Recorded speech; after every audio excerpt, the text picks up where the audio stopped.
अब आएगा खुशहाल गांव और समृद्ध शहर। ये हमने सिक्के के बारे में नहीं देखा था कल, आगे की बात में। हिंद यवन का सिक्का, कुषाण का सिक्का, शक सिक्का या सातवाहन का जो सिक्का है। हाँ, इसके बारे ठीक में है, हम लोगों ने नहीं पढ़ा था। इसको पढ़ लेते हैं, अच्छे तरीके से समझ लेते हैं। लगभग ओके। 2200 वर्ष पहले मौर्य साम्राज्य का पतन हो गया था, यानी कि अब मौर्य साम्राज्य का पतन हो चुका है। इसके स्थान पर कई नए राज्य उदय हुए। पश्चिमोत्तर में तथा उत्तर भारत के कुछ भागों में करीब 100 साल तक हिंद यवन राजाओं का शासन रहा, यानी कि हिंद यवन राजा आ गए पहले। अब यह ध्यान रखना, मौर्य साम्राज्य के बाद कई शासक तो आए थे, लेकिन सबसे जो प्रचलित अब हुआ है हिंद यवन राजाओं का, ठीक है, यानी कि हिंद यवन का। इसके बाद पश्चिमोत्तर, उत्तर तथा पश्चिम भारत में एक शक नामक मध्य एशियाई लोगों का शासन स्थापित हुआ। शकों को गुप्त शासकों ने पराजय नहीं मिल गई, शकों को गुप्त शासकों से पराजय नहीं मिल गई। शकों के बाद मैम कुषाणों का शासन स्थापित हुआ। कहाँ से पढ़ रहे हो आप? ये तुम्हारा जो नेक्स्ट चैप्टर ना 8th वाला, उससे एक पेज पहले है, उसी 7th चैप्टर का लास्ट है पेज। अच्छा अच्छा, ठीक है।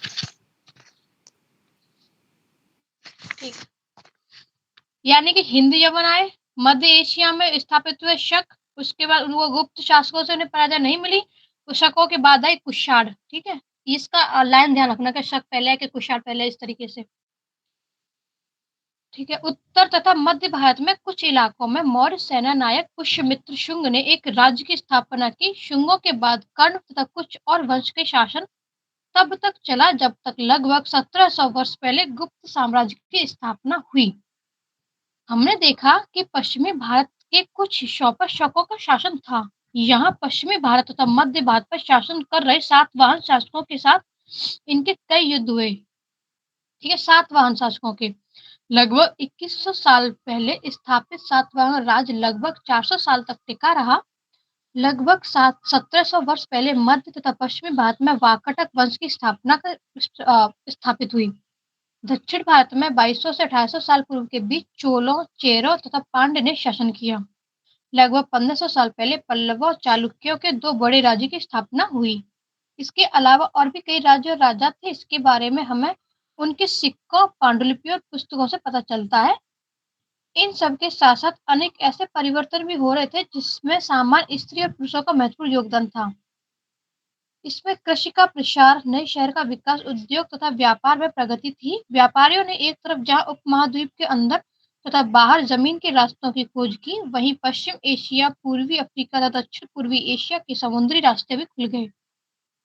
वैज्ञानिक खोजें भी हुई, ये सारी बातें साथ हो रही थी इसी पुस्तक में। बाकी समय हम इसको ध्यान से पढ़ेंगे, यानी कि ये आगे की बात में आपको बताया गया है कि मौर्य साम्राज्य का पतन हो गया। अब इसके बाद उत्तर भारत में कौन आया, और आपका जो दक्षिण मध्य एशिया है, दक्षिण एशिया भारत है, उसमें कौन कौन राज्य की स्थापना हुई थी। ठीक है, ये सारी चीजें एक साथ चल रही थी, ये इस चीज में बताया गया है कि आपका हिंदू यवन आया, उसके बाद कुषाण आए, या उस उत्तर तथा मध्य भारत में कुछ इलाकों में पुष्यमित्र शुंग ने अपने एक राज्य की स्थापना की, उसमें आपका कर्ण और वंश की कर्ण तथा कुछ वंशों का शासन चला। फिर सातवाहन शासक में से साथ इनका युद्ध हुआ था पश्चिमी भारत में। इस तरीके से ना चीजें लिंक करके बताइए, जब क्वेश्चन पूछूंगी ना तो ये एक बार तुम पढ़ लोगे तो अपने आप इंटरलिंक हो जाएंगे। नेक्स्ट क्वेश्चन, जी। नेक्स्ट चैप्टर है आपका खुशहाल गांव और समृद्ध शहर।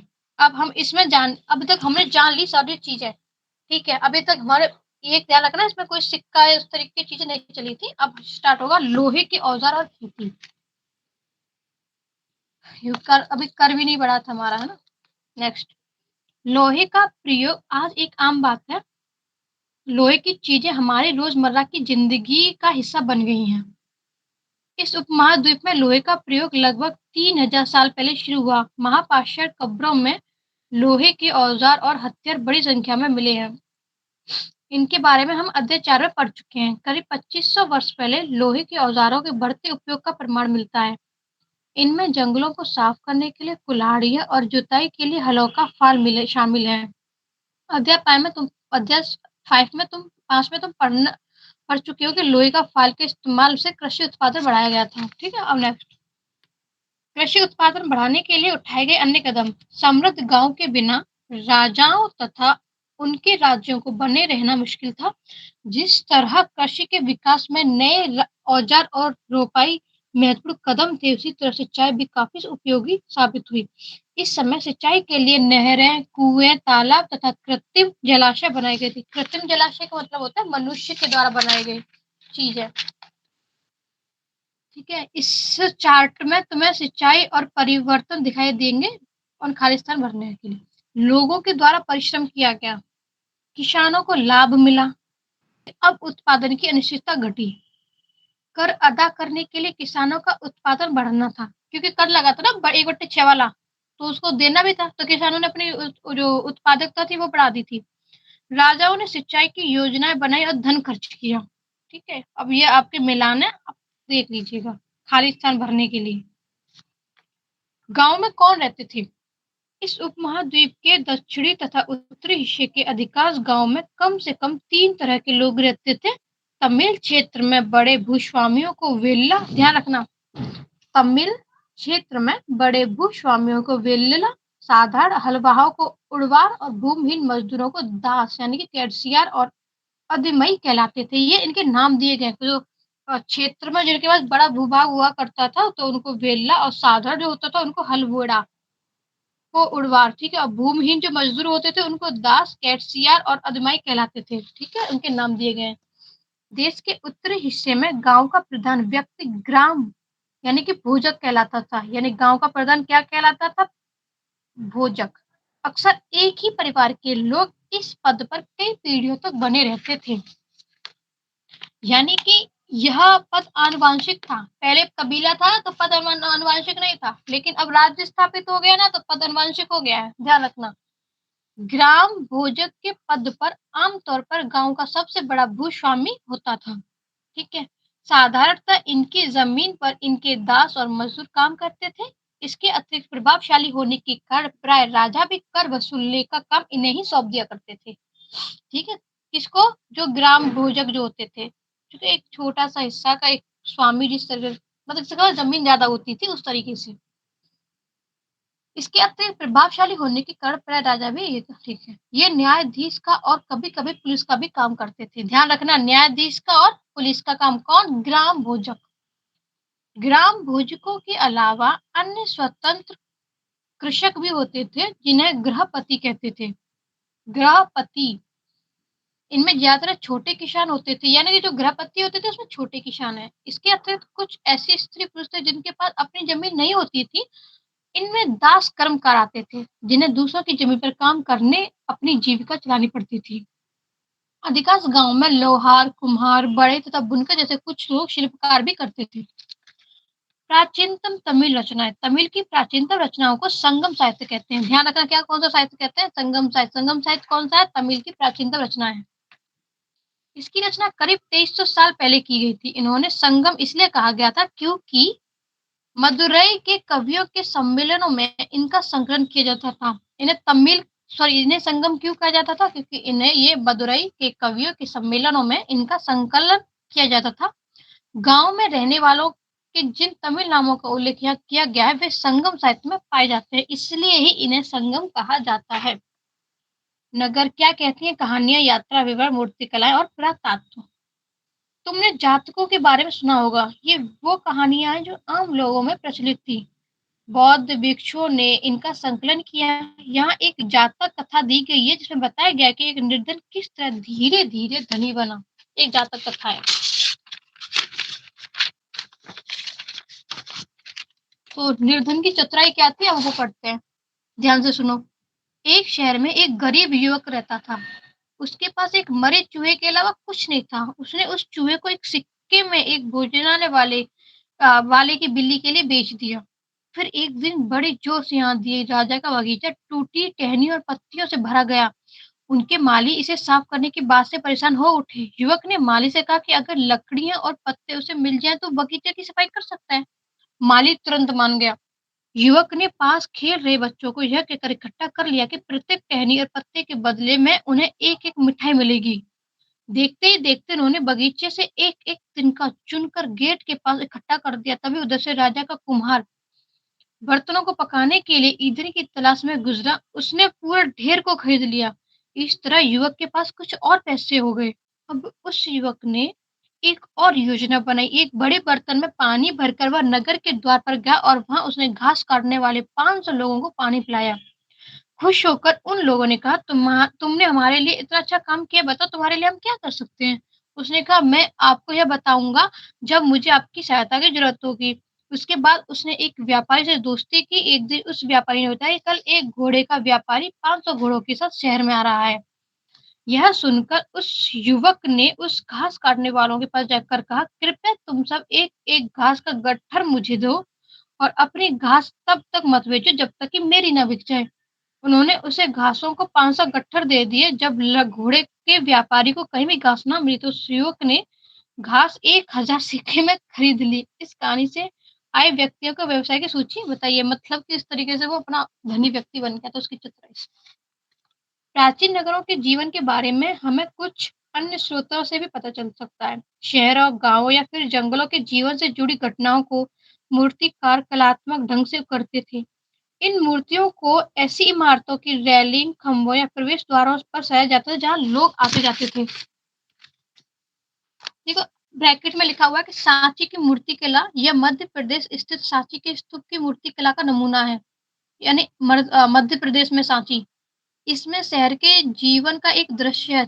तुम 11 अध्याय 11 में सांची के बारे में पढ़ेंगे, यानी कि हम लोग इन दीवारों को देखो, क्या वे ईंट की बनी है या पत्थर की? रेलिंग है, लकड़ी है, इमारतों की छतों का वर्णन भी किया गया है। अध्याय 5 में वर्णित अनेक शहर महाजनपदों की राजधानी थी, जैसे कि तुमने पढ़ा। इनमें से कुछ शहर परकोटों से घिरे होते थे, जैसे कि तुम ऊपर के चित्रों में देख रहे हो। अनेक शहरों में वलयकूप मिले हैं। वलयकूप ध्यान रखना, एक अंडरलाइन कर लेना, वलयकूप। ये वलयकूप घुसल-खाने, नाली या कूड़ेदाने के लिए प्रयुक्त किए जाते थे। प्रायः वलयकूप लोगों के घरों में होते हैं। जैसे कि ऐसा होता है, क्या बोलते हैं, सीढ़ियों के नीचे जीना होता है, एकदम अंधेरा-अंधेरा, डार्क-डार्क सा होता है, इस तरीके से खोखली जगह जो होती है, उसको वलयकूप बोलते हैं, ठीक है? ओके।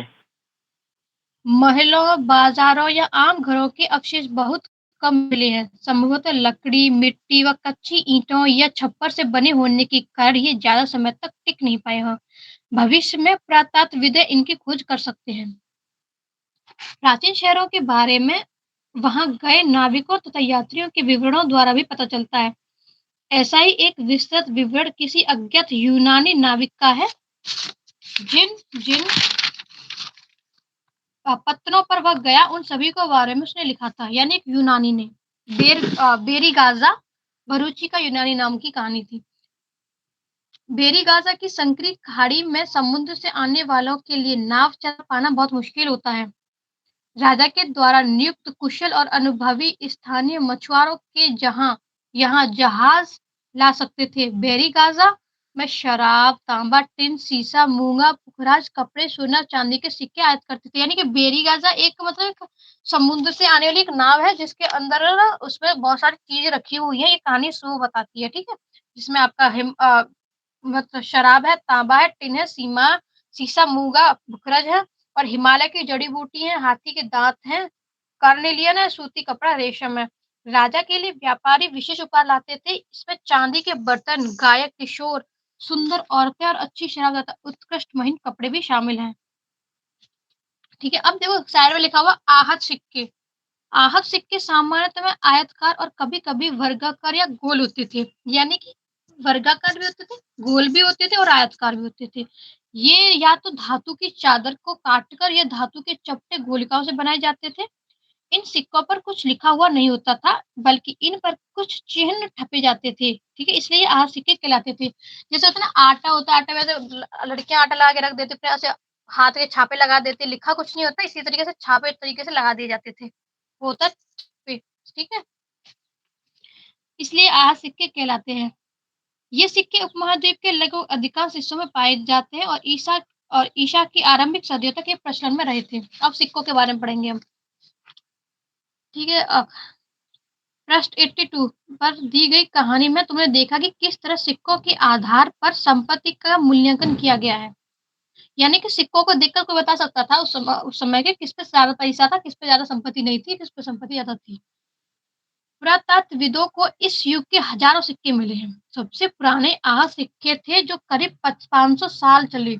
इसका एक चित्र नीचे दिया गया है, यानी ये जो चित्र दिया गया है ना, ये सबसे पुराना सिक्का है। चांदी या तांबा के सिक्के पर विभिन्न आकृतियों को आहत कर बनाए जाने के कारण इन्हें आहत सिक्का कहा जाता है। संगम की एक कविता है, आप पढ़ लीजिएगा। अब आ जाओ नगर। अक्सर नगर कई कारणों से महत्वपूर्ण हो जाते हैं थे। उदाहरण के लिए मथुरा, मेरे ही पास पड़ता है मथुरा। यह 2500 साल से भी ज्यादा समय में एक महत्वपूर्ण नगर रहा है, ठीक है, क्योंकि यह यातायात और व्यापार के दो मुख्य रास्तों पर निर्भर स्थित था। इसमें एक रास्ता उत्तर पश्चिम से पूर्व की ओर, दूसरा उत्तर से दक्षिण की ओर। मैं पूछ सकती हूँ इसमें, क्योंकि मेरा ही नगर है, कौन सा उत्तर पश्चिम से पूर्व की ओर दक्षिण की ओर जाने वाला रास्ता है? शहरों के चारों ओर किलेबंदी थी। इसमें अनेक मंदिर थे। आसपास के किसान पशुपालक शहर में रहने वालों के लिए भोजन जुटाते थे। मथुरा में बेहतरीन मूर्ति बनाने का केंद्र भी था। बेहतरीन मूर्तियां बनती थी, अब भी बनती हैं वैसे। लगभग 2000 साल पहले मथुरा कुषाणों की दूसरी राजधानी बनी थी, ठीक है। अब बोले ना, कुषाणों की दूसरी राजधानी कौन सी है? मथुरा। मथुरा एक धार्मिक केंद्र भी रहा है, जहाँ बौद्ध विहार और जैन मंदिर हैं। हमारे मथुरा में बौद्ध विहार और जैन मंदिर भी हैं। यह कृष्ण भक्ति का एक महत्वपूर्ण केंद्र है। ज्यादातर कृष्ण भक्ति का ही मिलता है मथुरा में। वृंदावन मथुरा। मथुरा में प्रस्तर खंडों तथा मूर्तियों पर अनेक अभिलेख मिले हैं और आमतौर पर यह संक्षिप्त अभिलेख है जो स्त्रियों तथा पुरुषों के द्वारा मठों या मंदिरों के दिए जाने वाले दान का उल्लेख करता है। प्रायः शहर के राजा रानी, अधिकारी, व्यापारी तथा शिल्पकार इस प्रकार के दान करते थे। उदाहरण के लिए मथुरा के अभिलेखों में सुनहारों, लोहारों, बुनकरों, टोकरी बुनने वालों, माला बनाने वालों और इत्र बनाने वालों का उल्लेख मिलता है। मथुरा के लोगों के व्यवसाय की एक सूची, ठीक है। शिल्प तथा शिल्पकार, साइड में लिखा हुआ है उत्तरी काले चमके पात्र, NBPW। ये एक कठोर चाक निर्मित धातु की तरह दिखने वाले तथा चमकदार काली सतह वाले पत्र हैं। इसे बनाने के लिए कुम्हार मिट्टी के बर्तनों को भट्टों पर और उच्च तापमान पर रखते थे, जिसके परिणाम स्वरूप इन बर्तनों की बाहरी सतह काली हो जाती थी और इन पर एक पतली काली लेप भी लगाई जाती थी, जो इस बर्तन को शीशे जैसी चमक प्रदान करता था, ठीक है। अब है शिल्प तथा शिल्पकार। पूरा स्थलों से शिल्पों के नमूने मिले हैं, ठीक है। इनमें मिट्टी के बहुत ही पतले और सुंदर बर्तन मिले हैं, जिन्हें उत्तरी काले चमकीले पात्र कहा जाता है। ये अंडरलाइन कर लेना, उत्तरी काले चमकीले पात्र। पूरा कौन से? मिट्टी के बहुत पतले और सुंदर जो मिले हैं, क्योंकि ये ज्यादातर उपमहाद्वीप के उत्तरी भाग में मिले हैं। ध्यान रहे कि अन्य दूसरे शिल्पों के अवशेष नहीं बचे होंगे, जैसे कि विभिन्न ग्रंथों से हमें पता चलता है कि कपड़ा का उत्पादन बहुत महत्वपूर्ण था। उत्तर में वाराणसी, दक्षिण में मुंगेर इसके प्रसिद्ध केंद्र थे। यानी कपड़े के उत्पादन के लिए जो प्रसिद्ध केंद्र है, वाराणसी और मदुरई, यह स्त्रियों पुरुष दोनों काम करते थे यहाँ पे। अनेक शिल्पकार तथा व्यापारी अपने अपने संघ बनाने लगे थे, जिन्हें श्रेणी कहते थे। मैं पूछ सकती हूँ, श्रेणी क्या होता है? शिल्पकारी तथा व्यापारियों का अपना अपना संघ। शिल्पकारों की श्रेणियों का काम प्रशिक्षण देना, कच्चा माल उपलब्ध कराना तथा तैयार माल का वितरण करना था, जबकि व्यापारियों की श्रेणियां व्यापार का संचालन करती थी। श्रेणियां बैंकों के रूप में काम करती थी, जहां लोग पैसा जमा रखते थे। इस धन का निवेश लाभ के लिए किया जाता था। उससे मिले लाभ का कुछ हिस्सा जमा करने वालों को लौटा दिया जाता था या फिर मठ आदि धार्मिक संस्थानों को दिया जाता था।